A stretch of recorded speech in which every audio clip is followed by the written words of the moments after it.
వినాయకుడి గుడి కదండి ఇది? శ్రీ వరసిద్ధి వినాయక ఆలయం.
తీయొచ్చు కదా.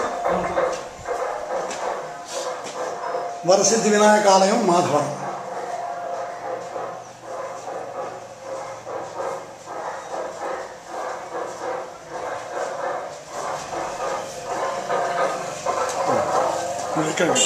వెలుగు వస్తాయి. చెప్పండి అప్పని గారు, దీని గురించి చెప్పండి. శ్రీ వరసిద్ధి వినాయక స్వామి ఆలయం అండి ఇది. ఇక్కడ ప్రతి సంవత్సరం కొంతమంది భక్తులు పోగడి ప్రతి వినాయక చవితికి ఒక వినాయకుని ప్రతిమ తీసుకొచ్చి నవరాత్రులు 9 రోజులు పూజలు చేసేవారండి. అదే ప్రకారంగా చేస్తూ ఉండగా అదే కుర్రవాళ్ళు భక్తులంతా కలిపి మళ్ళీ ఇక్కడ ఒక స్వామివారికి ఆలయం నిర్మించాలనేటువంటి కోరిక కలిగి 2004లో ఈ ఆలయాన్ని ప్రతిష్ఠించారండి. స్వామివారి వరసిద్ధి వినాయకుడిగా ఇక్కడ వెలిసి ఉన్నాయండి. భక్తులకు అందరికీ వరాలిచ్చే స్వామిగా ఈ స్వామిని కొలుస్తారండి. ఈయన మహాగణపతి విఘ్ననాయకుడు అండి.